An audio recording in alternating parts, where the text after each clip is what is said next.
And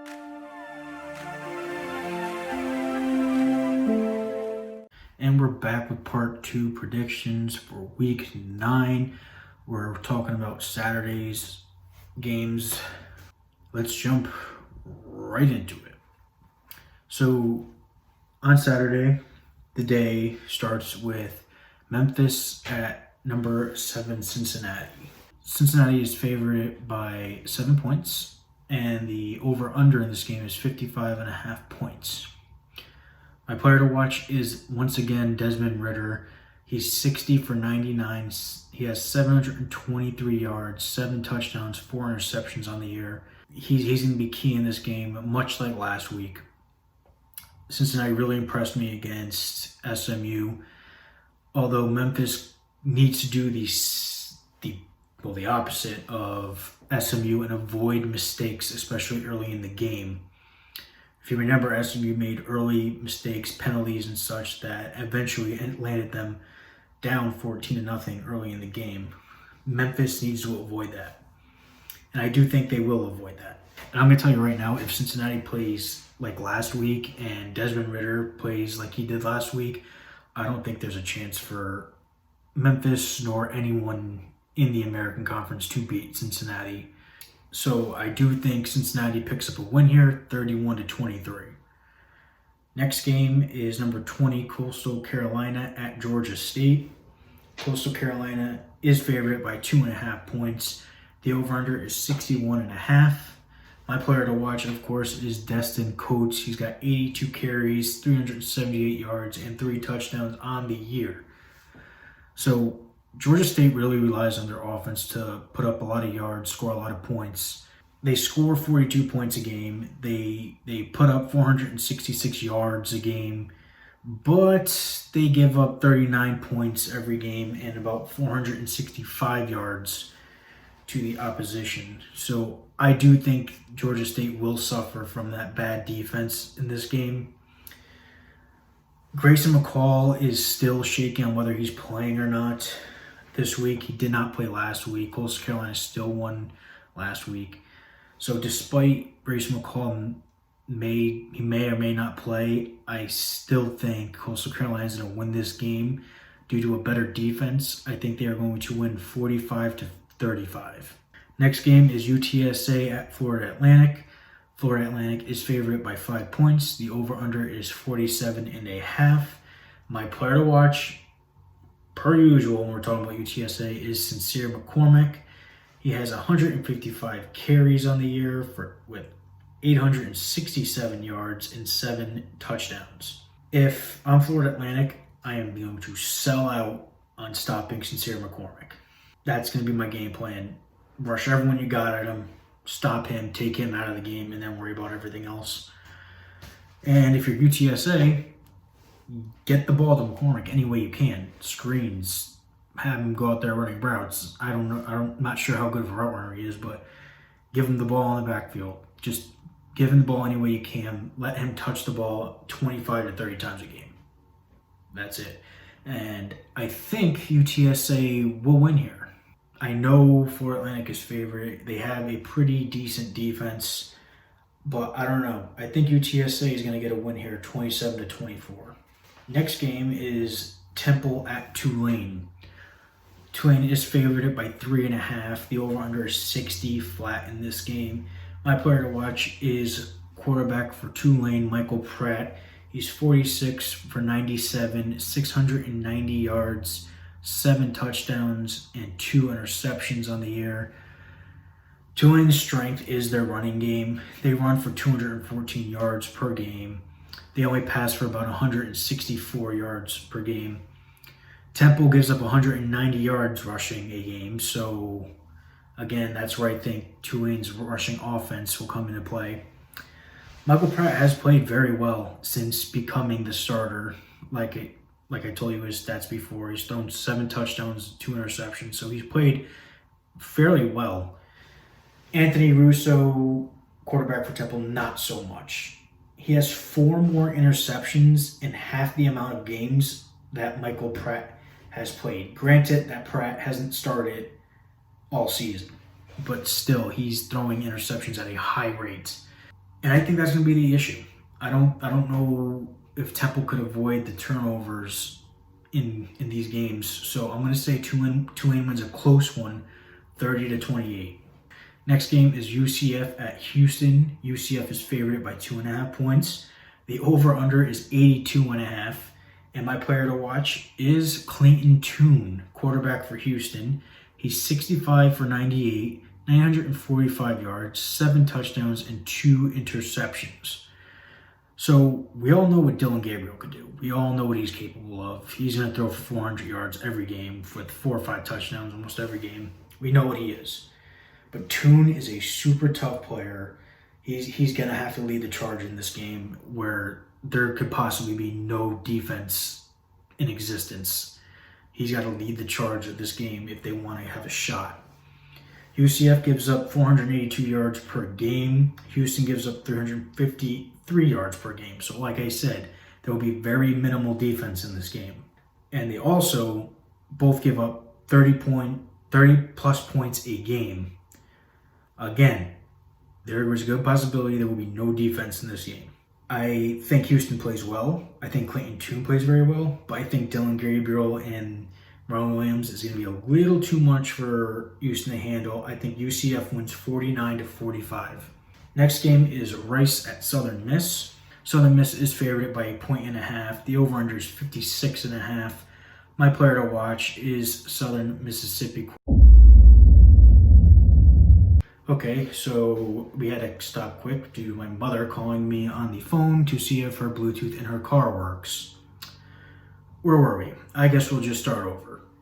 Rice at Southern Miss. My player to watch is Jack Abraham. He's 85 for 132, 1,112 yards, 7 touchdowns, and 3 interceptions.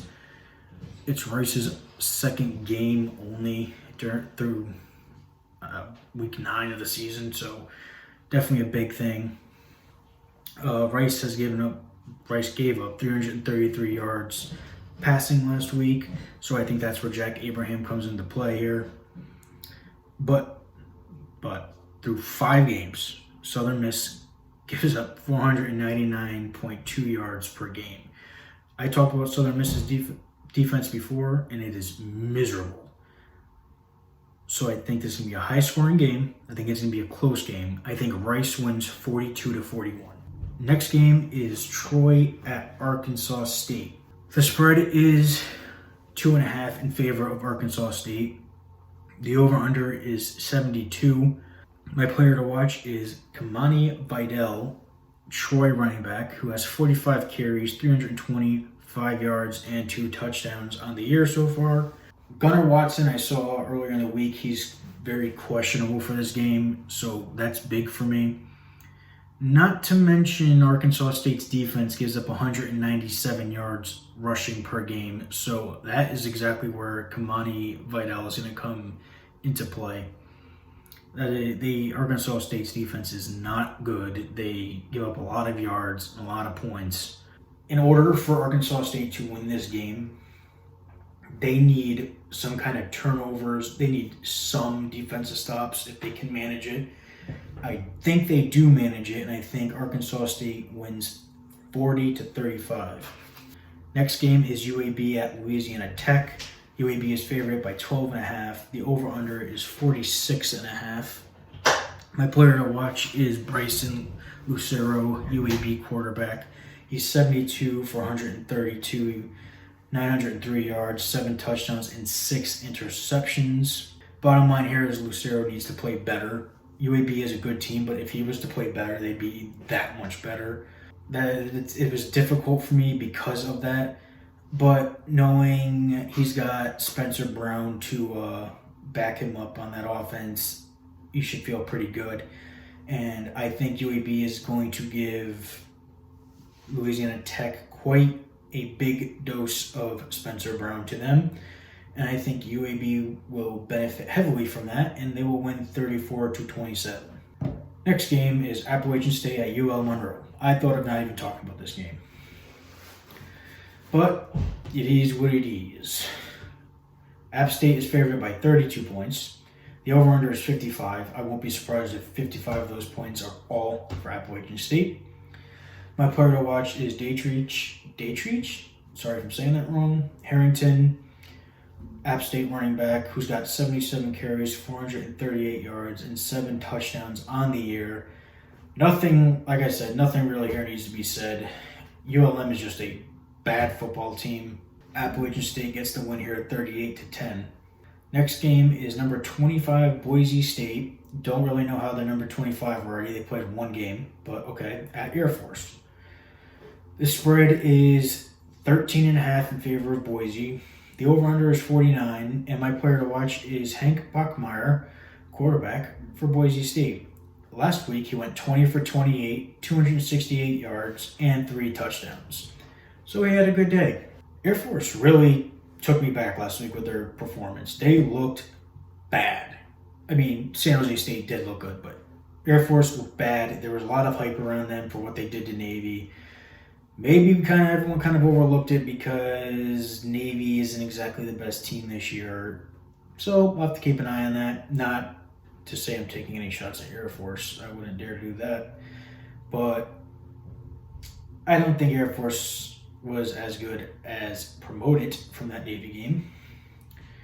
So I don't really know what to make of Air Force now. So I'm going to go ahead and say Boise State wins this game 27-14. My next game is New Mexico at San Jose State.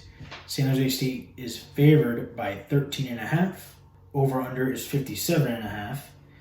And my player to watch is Nick Starkel, San Jose State quarterback. It is New Mexico's first game, so I don't really know how they are. So there's not too much for me to say on them. San Jose State, especially their defense, looked good against Air Force last week. So I think San Jose State will win 23-13. Next game is Navy at SMU, who is still ranked number 22. Spread is 13.5 of San Jose. Wait. Back up. That's what I want to talk about. SMU is still ranked. But when Louisiana lost to Coastal Carolina, who was a ranked opponent, they just got thrown out of the top 25 altogether. And they played close. SMU got annihilated by Cincinnati, and they're still in the top 25. I can't figure it out this year. I really can't figure it out any year when it comes to the top 25, but that is where it is. SMU is favored by 13 points. The over-under is 58.5. My player to watch is Ulysses Bentley, SMU running back. He's got 90 carries, 546 yards, and 8 touchdowns on the year. SMU is going to be very upset after getting embarrassed last week, getting manhandled by Cincinnati. If SMU just takes away Navy's fullback dive and Navy's fullback pitch, it's pretty much going to be a done deal. Navy's going to want to throw the ball after that, and they'll just do the same Navy stuff they have this year. So, but for Navy, if you want to stay close and you want to win this game potentially, avoid stupid mistakes, run the ball, avoid third down and longs, avoid penalties and everything that everyone always talks about. Just don't do it. Even if Navy plays perfect, I still think SMU is going to win this game 38-17. Next game is Louisiana at Texas State. Louisiana is favored by 16.5. The over-under is 55.5. And my player to watch is Levi Lewis, 79 out of 135, 1,052 yards, 7 touchdowns, and 4 interceptions on the year. Texas State, they need to contain him. Will they? Don't think so. I don't really know. They haven't been able to really do much this year. They got one or two wins on the year. I'm not even sure. But it most certainly will not end in their favor. Louisiana will win this game 31-13, and everyone will be moving on, and Texas State will still be a lost team like they've been. I don't know why I'm taking unnecessary shots at every team this week. Usually I try to keep it pretty mellow, but Next game is San Diego State at Utah State. Spread is favoring San Diego State by 7.5. The over-under is 43.5. My player to watch is Greg Bell, San Diego State running back. He had 19 carries, 111 yards, and 1 touchdown last week, so he had a good day. Utah State gave up 171 yards rushing last week to their opponent, so that's a thing. Utah State quarterback Jason Shelley didn't look good.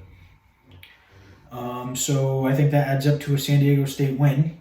I think they're going to win 24-21. Next game is Western Kentucky at BYU. BYU is favored by 28.5.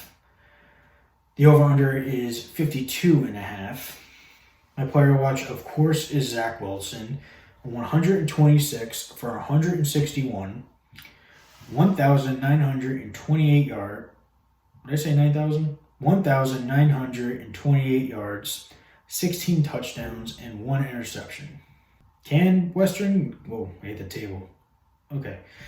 Can Western Kentucky stop BYU's offense? Don't think so.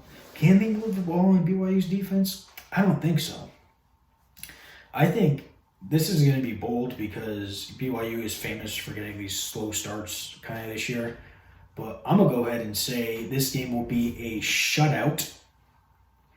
And BYU will win 34-0. Next and final game of Saturday's slate of games is Nevada at UNLV. The spread is favoring Nevada by 13.5. The over-under is 59.5. My player to watch is Nevada quarterback Carson Strong. He went 39 for 52, 420 yards, and 4 touchdowns last week. Good opening start for him. UNLV needs to find more offense. They scored 6 points last week, and they only put up 186 yards of total offense last week. So they got to find something. If they do or not, I don't know. Actually, I do know. They're not. I think Nevada wins 38-14. That does it for this week's predictions. Weekday games I did in another video. Saturday's games I did in this video. Go check out the last video. Check out this video. And even though the weeks are already passed, go check out all my other videos. Hit the like button on each and every one of those videos. Subscribe. And tell your friends.